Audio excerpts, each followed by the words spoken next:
Hi, I'm Dave once again with Operation Eagle's Wings, and with me is Chuck Hemingway, the Executive Director of Central Oregon Veterans Outreach. Because of a generous donation from the Band of Brothers here in Central Oregon and other organizations, they've been able to staff and put out there a medical van that provides for the medical needs of homeless veterans. And Chuck, you were saying this morning that that's had a significant impact on some of the lives of veterans.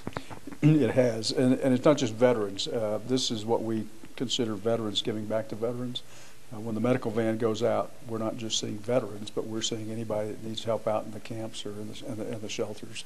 But so far, the medical van has been out about 12 times, alternating between Bethlehem Inn and Shepherd's House homeless shelters, and also going to Ben's Community Center to the Feed the Hungry program on Sundays. And then we also go out to homeless camps, typically go to the shelters in the morning and then to the homeless camps in the afternoons. But we've probably seen more than 100 patients since we've been in operation. And some of those people might not be alive today were it not for the medical van. Now, the figure you're recording this morning was that 5 people, since you've been in operation since mid-April, their lives have been saved, or significant medical issues have been averted by the fact the medical van was able to be there and proactively intercede. Right, and what we do is we have a medical doctor on board. We have typically two nurses. When they see a patient who's got some sort of acute medical condition, they can offer the care there. We have one nurse who's a specialist in wound care. She saw before it.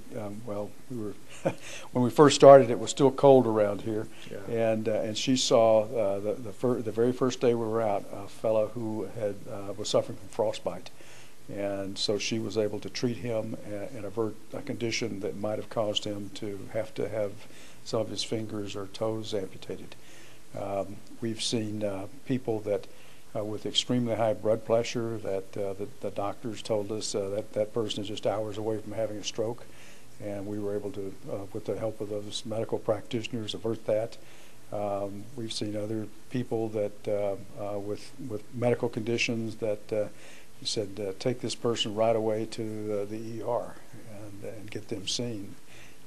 So far we think of the patients we've seen, the doctors have come back and told us that there are probably 5 or 6 people walking around today that otherwise would be dead or still suffering some very serious medical consequences. Now, the medical van is the old answer van for which organization? It was the old answer van for Neighbor Impact. Okay. It had broken down and was sitting on their parking lot for the better part of a year. They found out that we were interested in getting a medical van program going, so they donated it to us.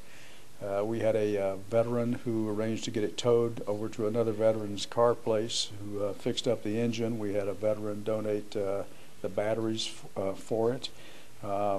We had a veteran family who did the cabinetry inside to get it redone with an examining table and cabinets to store medical equipment. And a veteran he's not a veteran, but he has 3 sons who are Marines, served in Afghanistan and Iraq. He painted it for us and donated all the paint.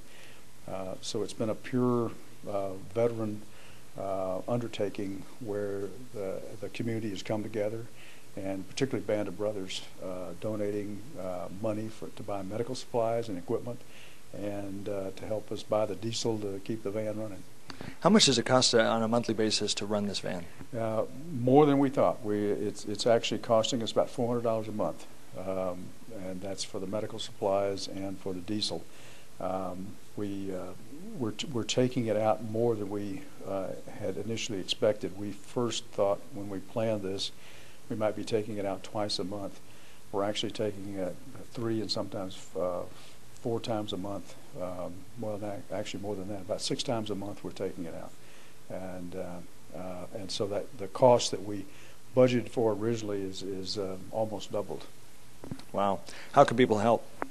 Well, if you have medical supplies you'd like to donate, or if you'd like to donate to help us defray the cost of purchasing medical supplies that we can't have donated, or to help fund the diesel to keep the bus running, that would be wonderful.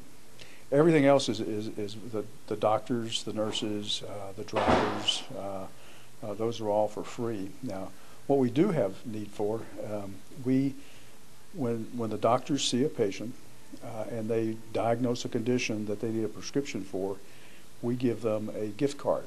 And we have a program set up with Shopko and Walmart where we will give them a $5 gift card, and then they can take that gift card to the pharmacy there and have it filled off the $4 formulary. So there's no cost to the patient that gets seen, but we buy those little gift cards for the prescriptions in increments of 10.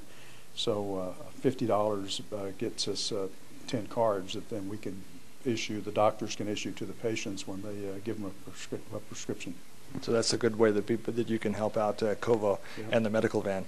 Now, another project that you're working on now is a shower trailer, to take a shower trailer out to the homeless camps and allow some of these some homeless veterans to shower.